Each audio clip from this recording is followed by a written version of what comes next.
Hello and welcome to the final video presentation of our real-time interactive group project. I'm Charlie, Technical Designer and Project Leader for the Navy VR Firefighting Simulation, with Callum and Ben as programmers and Reese and Christina as artists. The project we've been working on is a simulation of appropriate firefighting techniques in a VR environment, demonstrating accurate fires and types of extinguishers and their interactions with one another. This would be utilised alongside current teaching methods with specialist sites and equipment. Our client for this project has been Chief Petty Officer Neil Sutton, representing NCHQ. In December, we demonstrated most functional requirements as set by the client in a test scene. The aim of this was to provide a minimal viable product to them by the middle of the project, with a vertical slice of the ideal end product. Both the client and unit coordinator seemed satisfied with our progress. The functional requirements as determined at the beginning of the project was to use different fire extinguishers to put out different types of fires, whilst utilising the HTC5 HMD. Alongside meeting those functional requirements, we had also implemented realistic heat transfer and appropriate fire extinguisher models and operations, although there were slight issues with the dynamic hoses. In January, we submitted our interim video presentation for academic marking and received feedback on how the project was doing, as well as our team reflecting on practice so far. The feedback obtained from the presentation detailed a few points of note. The first was that they believed the project would be completed to a good standard as long as the momentum at that point was maintained. However, he noticed an absence of updates to the documentation that was created at the start of the project, citing a notable example where there is no specific software listed which is in use. The two main game-based improvements that were suggested included polishing the project to better communicate to the viewers, mainly referring to better fire burning textures and particles, and working with smoothing groups. Our group also discussed potential improvements going forward. The first was the overestimation of how long certain tasks were expected to take, leaving certain members with little to do parts of the time, wasting development time. The next issue related to the lack of burn-down charts, which caused summaries of progress to be purely subjective with no data to back the claims up, and caused members not to be rewarded or criticised for the amount of hours worked per week. A key issue that was outlined by the team was the fact that members were not meeting up frequently or working within a single session. This was agreed at the beginning of the project and not followed through. Finally, communication from certain members was lacking and not monitored, so productivity as a whole dropped notably around the middle of the first development block. To fix or improve these issues, we implemented a few changes. Early documentation was reviewed by the technical designer and updated to match current practice and design. Notably, the design documents, since a few cutbacks to the scale had been made to meet time constraints, and the client was informed of these changes. All changes to the documentation were noted in their respective changelogs at the bottom of the document in an appropriate and easy-to-read format. A technical document was added to ensure clarity in what is required from the project from a technical standpoint. This includes a software list which outlines which tools were being used and what each piece connects to where. The full document can be found in the documentation folder titled Technical Document. In order to improve the polish of the project, the final 2 sprints were dedicated to clean up and visual improvements to the project to improve the quality with regards to both operation of the project as well as the visual appearance of the game. When monitoring task progress, the amount of hours worked were logged at least once per week as a minimum. These worked hours would be compared with the estimated hours a task would take, which is done at the beginning of the sprint to improve estimation and task allocation. To improve objective data for progress monitoring, a burn-down chart was made and updated frequently. A plugin for Trello, the site we're using for task monitoring, known as Burn-Down Trello, was used to do this. However, it should be noted that these hours weren't updated as frequently as maybe it should have, which led to weird graphs like this one during Sprint 4, where estimated hours were not put in till later on in the sprint. To ensure that members met up and maintained consistent offline communication, weekly progress meetings were implemented for everyone to update the team on their tasks, bring up any issues, update members on any changes to the project, and allocate peer scores. As for weekly working sessions, members stated that they preferred working remotely or individually. Whilst this did work for the team, since work was completed, there were issues that arose that may have been resolved if members worked in the same place. During the second half of development, communication was monitored and members that failed to do so were explicitly told that consistent discussion was a minimum expectation for all team members, with certain members docking their peer scores because of this. Quoting the midterm video submission, our main focus for the project when approaching the second half of development was taking our vertical slice of the product and creating a full game out of it, implementing all of our mechanics and models that we worked on in the first half. This should not take a significant amount of time, which leaves some time to work on more experimental features that allow increased applicability for the product. Those experimental features were multiplayer, providing the foundations for future development of the game for re-entry firefighting, which is technically demanding due to the requirements of more players and more complex equipment. The other was the implementation of some form of substitutional reality, meaning the usage of the physical environment to enhance the digital one, with heaters or creating a controller out of a used extinguisher as suggestions. As of this submission, neither experimental features have been implemented. Through the second half of development, it became apparent that some form of substitutional reality was out of scope given the time left, and multiplayer was decided not to be a good enough benefit for what it would cost, meaning development time. Should the team decide to have multiplayer in some form of the project after this submission, then it is possible that it may be a feature in the final deliverable. Future development plans will be discussed, however, later on in this video.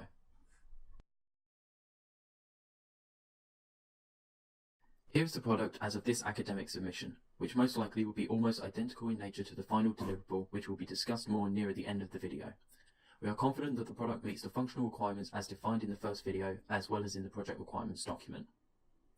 VR interactions. One of the client's functional requirements was that the project was to use the HTC Vive HMD, so the fundamental task was to ensure that VR operated properly through the usage of the Steam VR plugin for Unity. The mechanics of using the headset and controls work as expected. Teleportation. Our chosen method of locomotion was teleportation, which was an effective solution.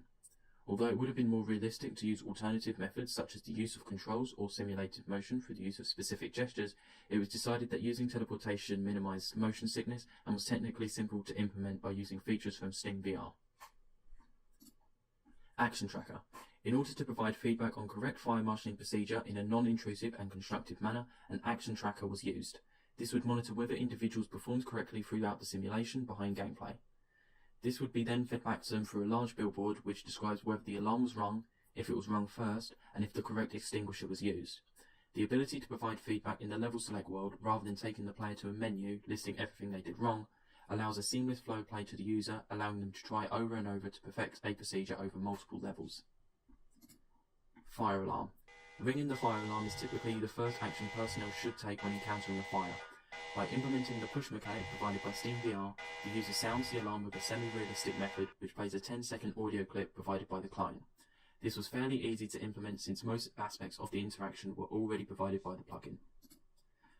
Fire activation and sustainability. One of the key design features that we wanted to demonstrate was accurate fire mechanics. The first aspect of fire interaction would be the initial activation of the fire as well as its sustainability through the fire triangle. The fire triangle is a simple model of the minimum ingredients that a fire requires to start, that being oxygen, heat and fuel. Without these three, a fire cannot start, or if removal of one of these aspects from an already burning flame, then the fire would burn out. A similar model was used for this project, with real-world values applied to them to enhance realism. Fire to environment interactions. In real-world fires, there is a present risk of the fire spreading. The mechanics of this typically follow the three mechanics of heat transfer: convection, conduction and radiation, which are the heat transfer through air, direct contact, and emission of radioactive waves, respectively. Since the midterm presentation, where these mechanics were implemented, not much has changed. Fire triangle visualization. Since this project is a training tool to educate personnel on not only proper procedure, but also how fires work, we decided a visual demonstration of the active effect that the individual is doing to a fire would be an effective educative tool. When the player hovers their view over a fire, a projection of a fire triangle with attached values appears. Correct interaction will provide a clear visual representation, meaning that the value attributed to that extinguisher decreases. Because wet chemical affects fire through chemical reactions, this is also represented in the middle of the triangle. Extinguisher to fire interactions. The main functional requirements for this project were to demonstrate different fire and extinguisher types, so our assumption was that if we could realistically replicate the correct interactions between, for instance, CO2 and electrical flames, that would in turn be an effective method of teaching the correct procedure when using the extinguishers. Whilst the representation of using incorrect combinations, notably water against oil fires, are not as accurate, correct combinations accurately reduce the respective segment of the fire triangle, in the CO2's case by removing the oxygen in the environment, essentially suffocating the flame. Due to the fact that one of the product's aims was to teach users the differences between each fire extinguisher, a lot of time went into portraying each type as accurately as possible and was worked on exclusively by one of our artists, Reese. Alongside that, Reese was also responsible for the models of the combustible objects like the frying pan and such, as well as the fire alarm model. Mainly surrounding the topic of interactable models, with one exception of the electrical cabinet. That was done by our other artist, Christina, alongside the bridge environment. Following are some of the renders of the models they worked on throughout this project.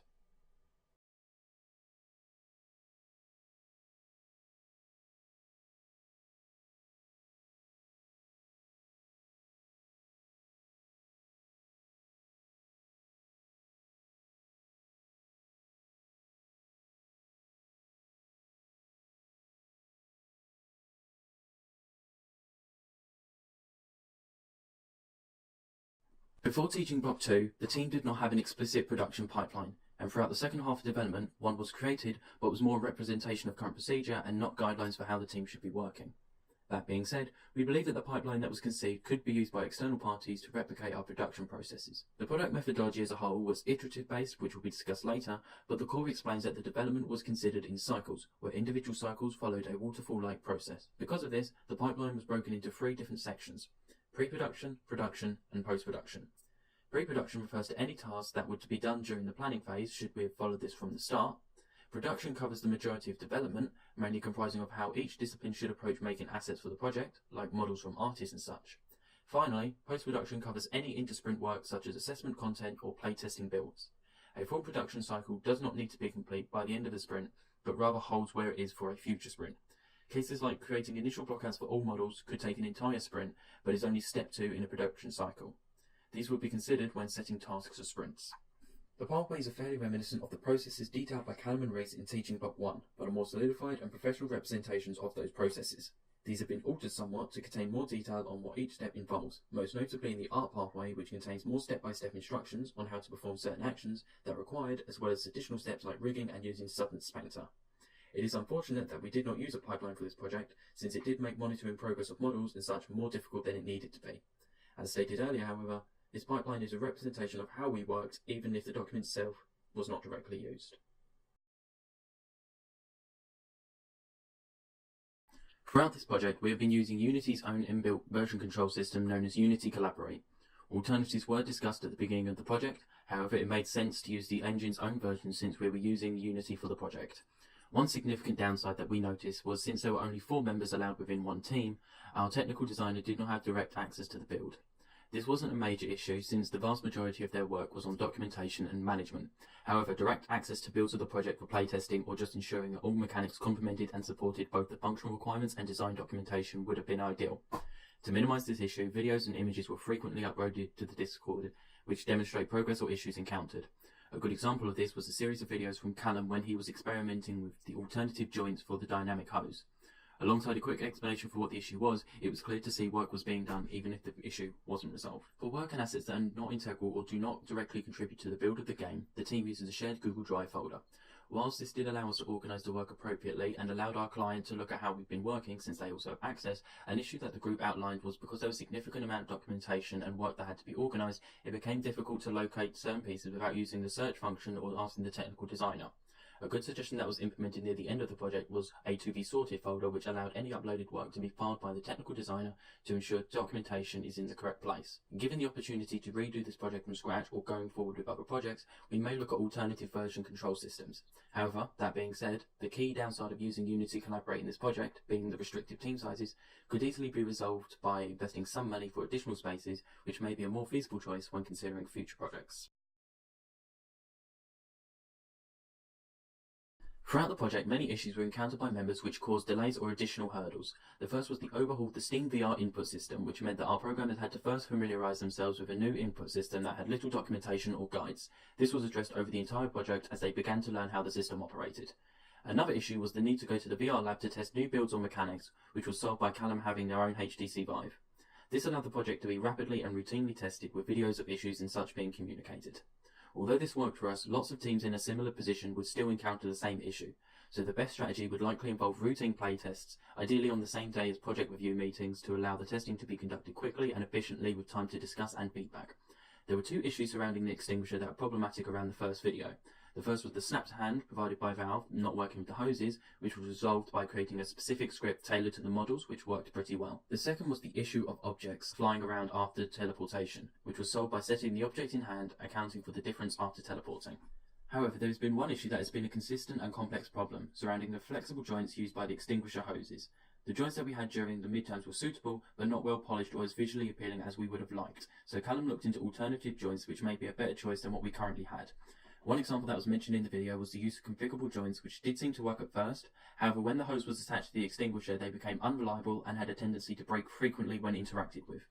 Many alternative methods were investigated during the second half of development, but for the DSET video and this academic submission, we have reverted to the joints that were functional but not visually appealing for the midterms. There is an opportunity for the joints to be improved in the run-up to the Navy VIP Day, but as of right now these have been determined as an acceptable representation of the flexible hose for this project. Our initial plan for the environments was to have two different choices, a bridge and a galley. By the first academic submission, both blockouts were done, so we approached the second half of development with that assumption. However, it became quickly evident that only one environment would be ready in time, so it was decided that the bridge would be the chosen level. It was aimed that the environment would be finished or at least in a usable state early on in the second half of development. However, the artist who was responsible for its implementation was encountering some issues with doing so and frequently failed to communicate these issues to the rest of the team for multiple weeks. Because of this, the environment is not as high of a quality as perhaps we would have liked. It does serve its function well and does represent the bridge of a ship fairly well, but it could have been more polished given the time that was spread to its completion. The initial design that was approved by the client in October had content that we chose to cut later on in the project. The first and most notable change was the removal of a tutorial level, which would introduce the player to the mechanics of the game. These would include ringing the alarms, operating the extinguishers, and the fire triangle interaction. This level would be designed for players who may be new to using VR as a control system, since that we noted that during a demonstration to BAE Systems, we observed that individuals were struggling not only with the interactions but with the controls themselves. This would have been an enclosed planned space with all but one fire being controlled, meaning that it wouldn't be spread. There would be one uncontrolled fire, which would teach the player to call for assistance.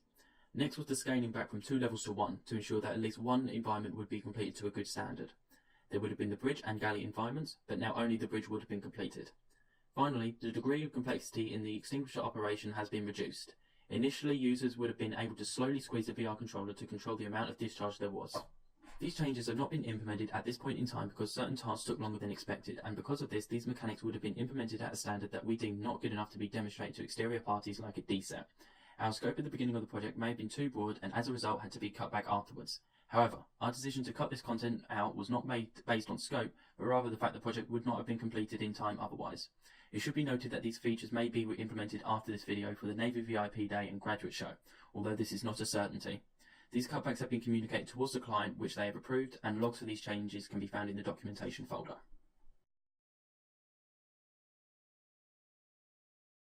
In the previous video, we explained that our project management was indirectly inspired from iterative and incremental development, or in other words, building a framework of the game and slowly building the rest around key fundamentals. The idea was that creating the minimum viable product as early as possible allowed a lot of free time for us to complement the functional requirements with secondary mechanics and building around what the client was looking for. Trello was used to monitor the project, and previously was more of a glorified to-do list, so more focus was on ensuring that everyone used Trello as the core site for any task management. Finally, there was a distinct lack of burn-down charts, and so effort was made to start them in the next half of development. In the midterm video, there were two problems that were highlighted about iterative and incremental development process. The first that was due to the length of the sprints, being 3 weeks, estimating task length was more difficult. The aim to mitigate these tasks was that the task length would be determined and negotiated at the beginning of the sprint, which we adopted. For the most part, that was an effective mitigation. However, there were a couple of cases of misjudged task length, but due to the clean-up nature of their task, there was not a significant change to the project schedule. In addition, the weekly review meetings allowed the team to effectively communicate their progress to determine if they need more or less time to work on a task, allowing more flexible schedules in comparison to our rigid structure in teaching block 1. The second issue was that if our functional requirements were too fluid, then that could cause the foundational parts of our project to become invalid or have to be removed completely, causing massive setbacks. The action taken to minimizing this was that the client's approval of a design document. Throughout this project, any changes from either party were recorded, although there were no changes requested by the client.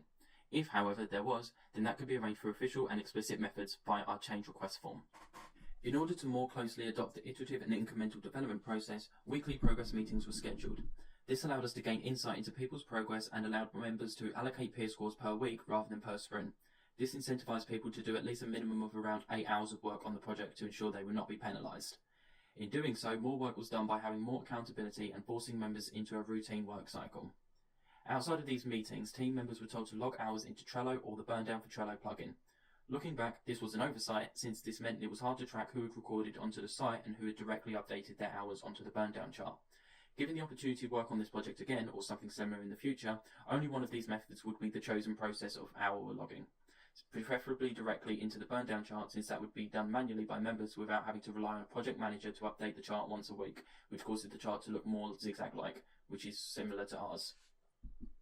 Little use of a burn down chart was, we believe, a crucial mistake throughout this process, since it caused a lot of confusion when implementing the system halfway through the project. Whilst it was useful in some regard to ensure the correct amount of work was being done, because they were not done at the beginning of the project, we found it difficult to maintain. More effort should have been spent in the team familiarising themselves with the software, which could have been a dedicated day of learning where every member was present to learn how burn-down charts worked and how the plugin for Trello functioned. Because something like this was not done, the burn-down chart was not as effectively used as it should have been. That being said, however, the presence of a more organised and more strict work schedule encouraged stronger communication and work ethic, especially with a tighter deadline than other teams due to our attendance at DSAT. By refining our methods, despite some flaws, our methodology allowed consistent and frequent updates to the project, and any task that failed to be completed on time was clearly evident. Following on from the midterm presentation, our communication structure remained the same. Citing and summarising the communication plan, which can be found in the project management document, all online communication was to be done through a private Discord server, which would encompass all remote work updates, scheduling and general queries and discussions. For work uploading outside of Unity Collaborate, members are to use the shared Google Drive folder, and for project management and hour logging, they are to use Trello or Burndown for Trello, with instructions as how to do so in the documentation folder. Meetings are done once a week, with notes being done by the technical designer during or after the meeting, where teams would detail the amount of work done and determining their progress overall. Any new and ongoing issues are to be monitored to ensure nothing is missed. For external communication, the client communicates via email with the technical designer, which is logged in an email correspondence document and in a special Discord channel. During the second half of development, a larger emphasis was placed on members communicating any and all progress, preferably with visual evidence, and discussing issues that individuals were having with their specific tasks. For the majority of the team, this was the case, although a couple members were fairly quiet when reporting scores, with one failing to mention that they were having issues with the project and only updated their progress through an asset list. Whilst the technical designer did frequently check that list, progress and evidence was not communicated to the rest of the team appropriately until they were told this. After they were informed, they made a good effort to ensure all progress was evidenced and became a lot more responsive when they were needed. Upon reflection, Discord was probably the weaker option for online communication platforms that we could have used. Whilst the accessibility for all the team members was a nice feature, many aspects of alternatives were missing from Discord, which could have helped organise the project further and encourage more productive and frequent communication. One alternative that could have been a better option for us was Slack, since it's more oriented towards professional communication as opposed to Discord, which is distinctly casual. As well as that, Slack allows integrations of external programs and sites like GitHub, Google Drive and Trello to name a few, 2 of which were used in this project. Having these integrations would have allowed us to streamline usage of those services and create a more unified communication platform for the team. We will bear this in mind should we work on future projects together or within industry. Our documentation structure changed fairly dramatically over this half of development.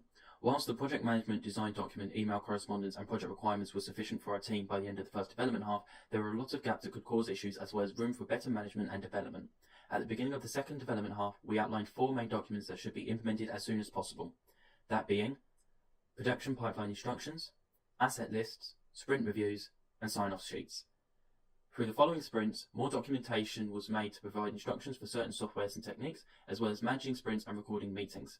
To organise this section, they've been broken down into 3 parts: sprint management, production, and management and design. Lots of the documentation was based on a project methodology template example list from the project's office at Massey University.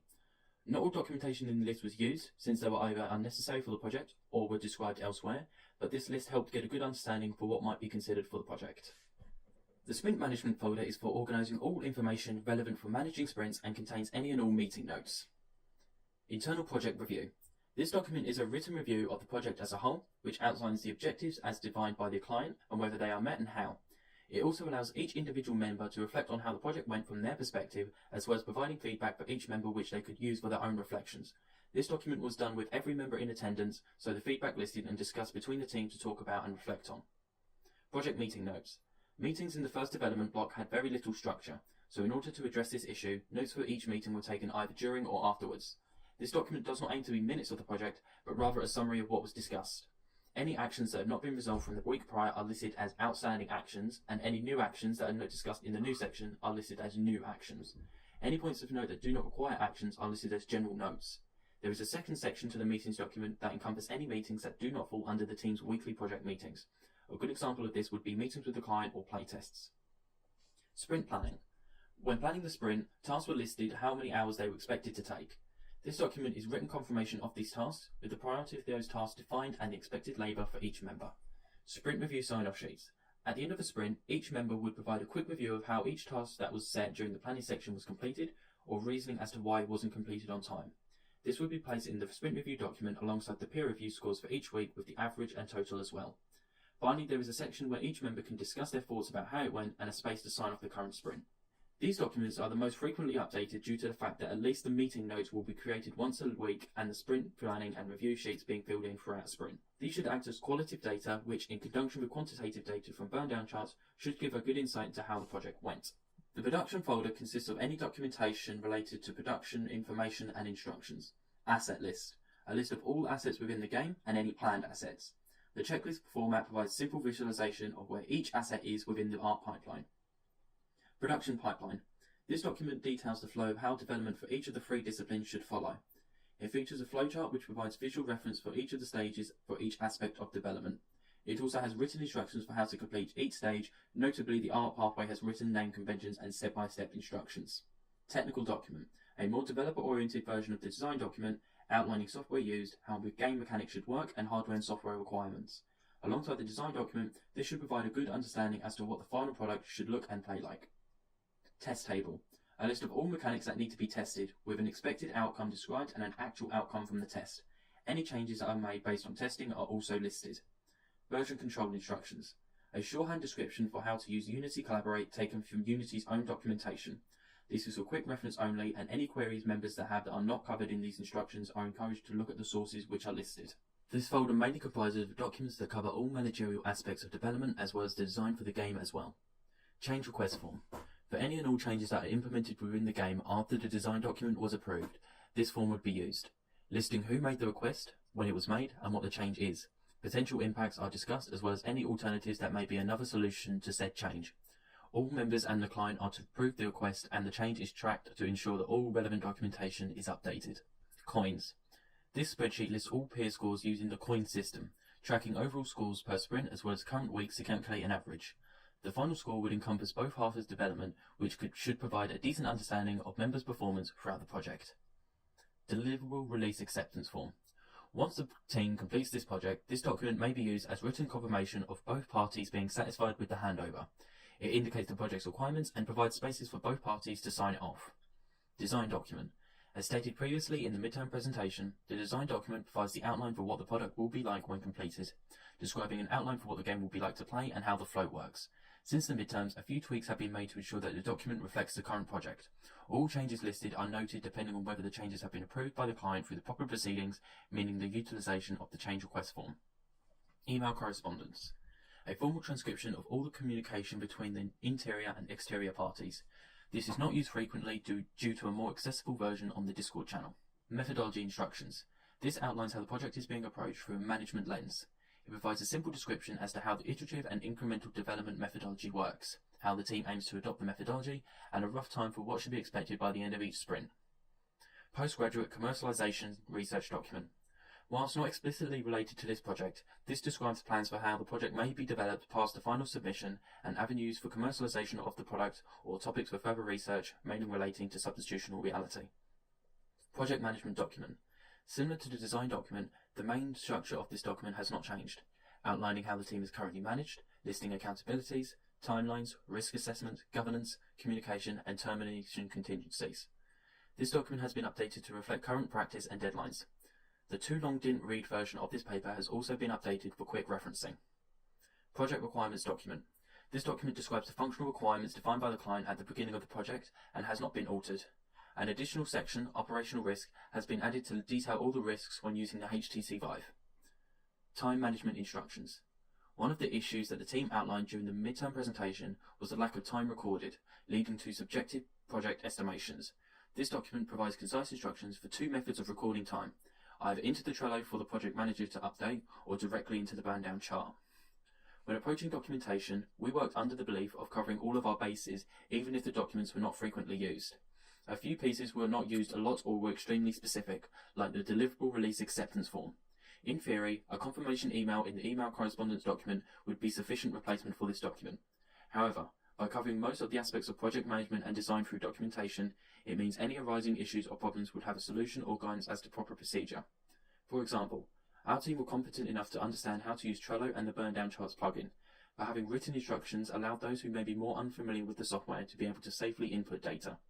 Finally, by covering all our bases, we created a clear development process that could be replicated by other teams, even if we didn't use them much as we may have liked. If our team was to continue development post-graduation, we could use the documentation and methodology from this project as a template to increase efficiency for future development. In February, we were invited by our client to attend the Defence Simulation, Education and Training Conference, known as DSET, on the 19th of March. DSET is, interpreting from their website, predominantly a military-delivered conference that aims to deliver an environment in which debate and discussions are encouraged between military branches and industry within the training and simulation sector. The conference was attended from all branches of the military, as well as representatives from over 15 other countries.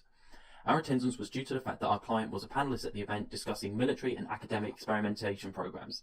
The panel also allowed representatives from the University of Portsmouth, hence our invite. Prior to our attendance at the event, we were recommended to submit a few slides explaining who we are and a video demonstrating what we've worked on during this process, which is being played currently. This 2-minute video aimed to demonstrate all our mechanics and gameplay available. However, the featuring of the electrical cabinet was omitted due to the model not being implemented in engine in time for the conference. Whilst we were at the event, we attended a variety of panels surrounding a wide array of topics from speakers, and although some of the topics were slightly out of the scope of our experience as industry members, the panels demonstrate there was a significant interest from the defence industry in innovating their current methods of teaching and education, with notable interest in modern technologies and coordinating recruitment efforts towards Generation Z. From this, it was evident a potential market for us as game developers looking for work in creating so-called serious games used for simulation and training purposes with defence contractors.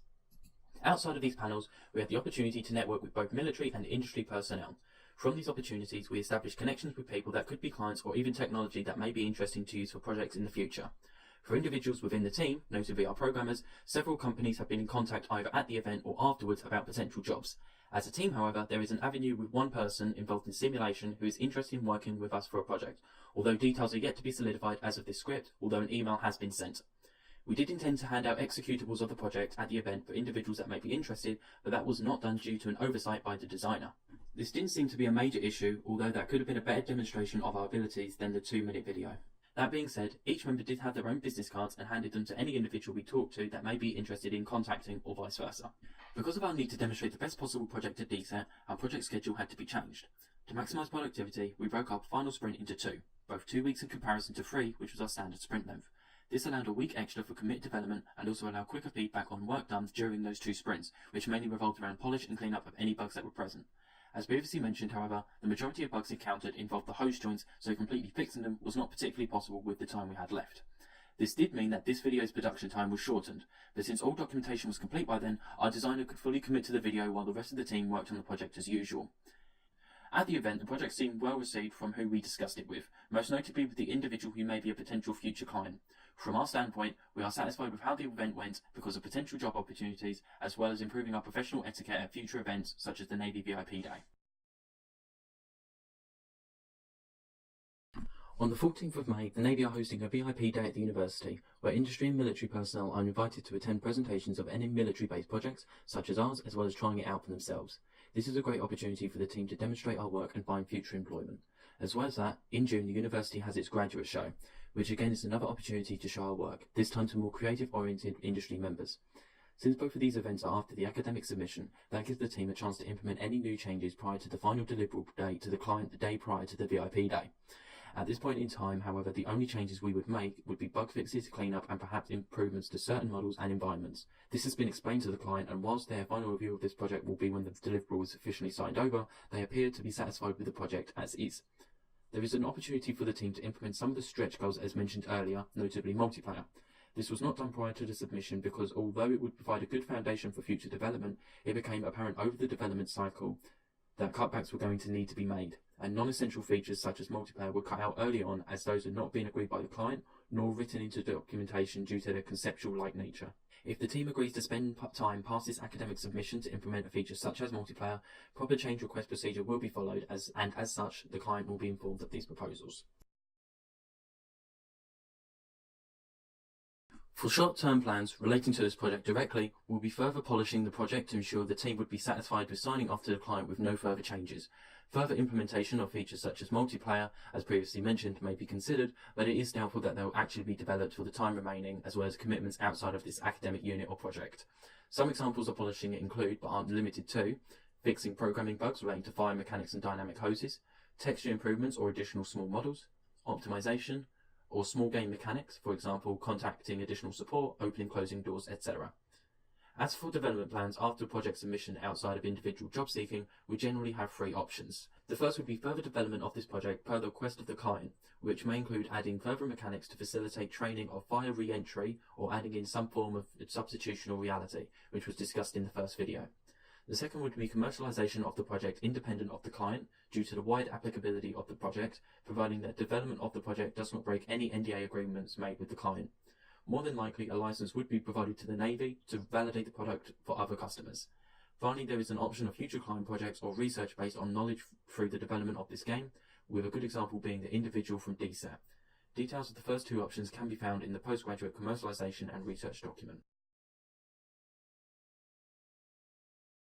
In December, we successfully created a minimum viable product encompassing our functional requirements. Continuing on from then, we iteratively created builds of the project to create a product that not only satisfied the client, but also ourselves and potentially future employments at events like DSET and the oncoming VIP Day. To reflect on the project, we will break it down into 3 things that went right and 3 things that went wrong. Things that went right. 1. Meeting the functional requirements. As a minimum, we have successfully met the 3 functional requirements set by the client. Even if the rest of the project was an absolute failure, the client would have a project that meets the requirements that they defined. In actuality, that was never going to be an acceptable standard for the team, so further development was a necessity. 2. Create an effective tool for fire marshalling. We are confident that repeated use of this simulation could be a useful tool in teaching how extinguishers work, how each type interacts with different fires, and what proper procedure is when personnel see a fire. And 3. Dynamic and responsive project management. During many parts of the project, the need to change how the project was managed or the work schedule, etc. was a consistent one. By having a flexible method of changing how the group worked, it allowed us to refine and improve some aspects of our methodology that may have been lacking or could have been better what they currently were. Things that went wrong. 1. Poor data monitoring and useless documentation.